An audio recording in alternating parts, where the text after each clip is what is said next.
I want this video to be a basic guide for anyone out there that's thinking about selling on eBay. I'm going to go through the most important things that you need to be aware of, the things that you should be doing, the things that you shouldn't be doing. Let's get right into it. What's going on, people? Welcome back to my channel. If you're new, my name is Sam, and what I do here is break down various different tips and tricks to help you guys make money online. But in today's video, what I'm going to be doing is going through the most important things that you need to know if you're new to selling on eBay. If you haven't signed up yet and you haven't actually started selling anything, I'm going to go through the most important things that you need to be aware of as a complete beginner. I've been selling on eBay now for around 8 or 9 years, and I've also helped hundreds of different students get started as well. And in this video, I'm going to give you the step-by-step method that you need to be aware of if you're a brand new complete beginner. And as always, I don't want to waste any more time. I want to get straight into the content. So if you find any value in it at any point, don't forget to press the like button. Don't forget to subscribe as well. Hit the bell notification. Let's jump straight into the video. So the first thing that you must do before you do anything else is identify what type of seller you want to be. Over my years of me selling on eBay, I've noticed that there's different types of sellers. For example, there's people that import stuff from China. So that's what I do. I find suppliers in China, find products that are selling well, and then I import those products and sell those products. There's another type of seller that will go to a charity shop or a thrift store. They'll find discounted items, they'll buy them and they'll sell them on eBay. There's also drop shippers where they don't actually hold the products themselves, but they will list products, and then once they make a sale, they will go over to the place where they're drop shipping it from, buy the item, and then that supplier will send the order directly to the customer. So before you even sign up to eBay, have a little think about what type of seller you want to be. Do a little bit more research into all of these different options and figure out which option is best for you, because depending on what type of eBay seller you want to be, it's going to have an effect on how much you're going to invest into your eBay business. So moving on to the next thing that you need to be aware of is that when you're signing up to eBay, make sure that you put the correct details. And when I say correct details, I'm talking about your name, your address, your date of birth, any bank details, any information that eBay need to make sure that you're a real person. Make sure that you put accurate details. And the reason for this is because eBay actually verify your details by doing a soft credit check. And if you're not aware of what a soft credit check is, this is where eBay is going to run your details through the system to see if you're a real person by checking your name, your address, and your date of birth. They're going to make sure all of these different details match each other. And the reason why I know this is because I recently signed up for a brand new eBay account because I'm in the process of building up a new eBay store, and I realized that eBay actually did a credit check on me to make sure that I was a real person. So it's very important to remember that when you do get to the point of signing up, make sure to put all of your real details. And the reason why I'm emphasizing this is because I get a lot of messages on a day-to-day basis from people that say that they don't really trust eBay with their personal details because their eBay account may get hacked in the future and scammers will have access to their personal information. But I've never been hacked, so this isn't really something to be worried about. And plus, if you don't give them the information, it just means that you're not going to have an eBay account, so the decision's up to you. Okay, so once you've signed up, you've got your account verified, everything is good. The two main things that you need to focus on the most before you do anything is that you need to try and get your selling limit increased to the highest amount possible, and you also need to get your feedback score increased to the highest amount possible too. I mentioned this in a previous video and a lot of people messaged me, said that they want more information on it, but the reason why increasing your feedback is very important is because this is the first thing that customers are going to see when they visit your store. And when you first register, you're obviously going to have a 0 feedback score, so you need to make sure that you get it to at least 50 or at least 100. And there's various different ways that you can boost your feedback score when you first sign up. One of the easiest ways is to buy things, because the same feedback score that you get as a buyer counts towards the same feedback score as a seller. So you can either buy cheap items that are less than £1 or $1, or what you could do is that you could buy digital items that don't necessarily need to be sent out. But either way, you need to increase your feedback score to at least 50 or 100 using any one of these two methods. The next thing that you need to be focused on doing is increasing your selling limit. So for anyone out there that's not aware, all sellers on eBay are given a limit that restricts them from listing more than their limit allows them to. And eBay puts this in place because they don't want people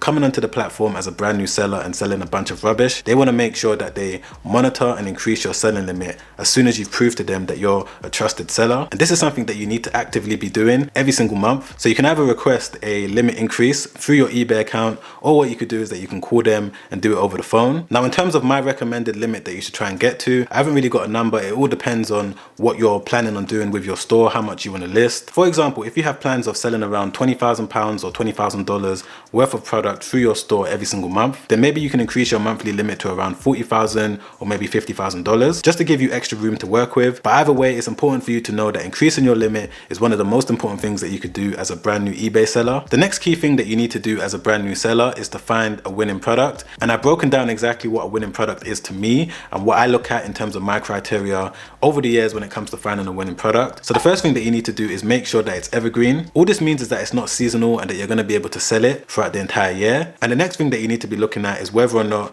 people are going to come back to buy it again and again. So for me personally, when I'm building my e-commerce businesses, I like to make sure that customers are going to come back and buy the item again and again and again. This allows me to know that I'm going to be able to build a long-term business. I'm not just relying on one-off items that customers are going to buy once and then never come back ever again. Simple examples of this is light bulbs, batteries, supplements. Once the customer has finished using the item, they're going to need to come back and buy another one. And if you build the foundations of your business with products that have repeat purchase value, then you're going to be able to have a long-term business. The next thing is that it's lightweight and small size. So I like to make sure that the items that I'm selling fit in a large letter size box like this. So if you're able to find an item that fits into this size box and it also has a decent value from between $15 to around $80, then you're going to be able to make a decent amount of profit because the postage cost for me to ship this out to my customer is not going to be that much. And I'm also going to save money when it comes to me buying it from my supplier. So if you can find items that fit into this size box, you're going to be able to increase your profit margin and ultimately make more profit at the end of the month. Another thing that you want to be looking at is whether or not the product has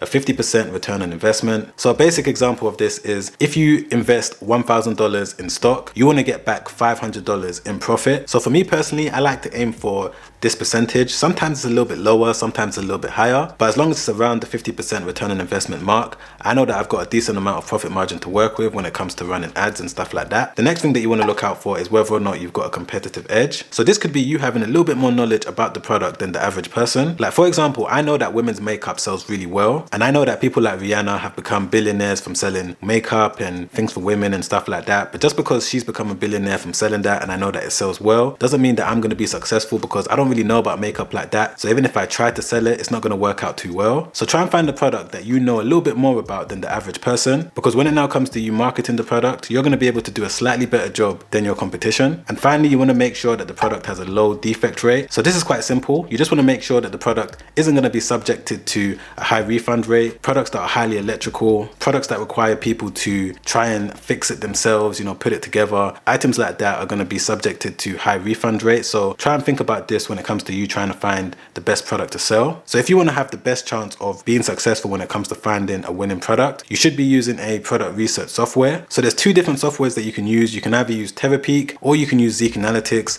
Now TerraPeak is free when it comes to you having an eBay selling account. You're going to be able to access it by going to the research tab at the top right here and then clicking on TerraPeak product research, and this is what it looks like. So I've already typed in Bluetooth speaker and I'm just going to show you the key bits of information that you can look out for. So it shows you the sell-through rate. So it's not showing it to me right now, but right here you're going to be able to see the sell-through rate. You're going to be able to see the total amount of sellers, and it also shows you which Bluetooth speaker is performing the best and how much money that seller made from that particular Bluetooth speaker in that period of time. Now when it comes to using Zeek Analytics to do your product research, you're going to have to pay for it every single month or every single year depending on which plan you go with. But there's a few differences that you need to be aware of between Zeek Analytics and TerraPeak. Like for example, you're going to be able to do competitor research on Zeek Analytics, where it's going to show you how much money your biggest competitor has made in the last 30 days. And the reason why this data is useful is because you're going to be able to see a lot of useful information that's going to help you make decisions on what products you should be selling within your own category. They also have something called Title Builder, where you're going to be able to see exactly what keywords you should be using within your title, within your description, within your item specifics, which is going to help you rank higher in the eBay search results. In addition to that, they've also got something called Zeek Pro, where they give you 500 best selling eBay items. So let me just click on that and show you. So if you're confused on what products you should be selling, they give you 500 best selling items that are performing well right now, and you're able to change it from the category. So you can change it right here depending on what eBay website you want to sell on, whether you want to sell on eBay UK, eBay Germany, eBay US. You're going to be able to filter it and see the 500 best performing items right now. So if you're still confused about which one do you need TerraPeak or do you need Zeek Analytics, it all depends on how much research you want to do when it comes to finding the best product to sell. In my opinion, I believe that it's good to use both because you're going to be able to get different aspects that's going to help you make the best decision possible. So if you do want to sign up for a 7-day trial with Zeek Analytics, you can click the link in my description down below, and that way you're going to be able to go through it, you know, get an idea of how it can benefit you, and you can go through all of the tools that they have available to help you build your eBay business. So those are the main stages that you need to be aware of as a brand new seller before you start building your eBay account. But if you want a more in-depth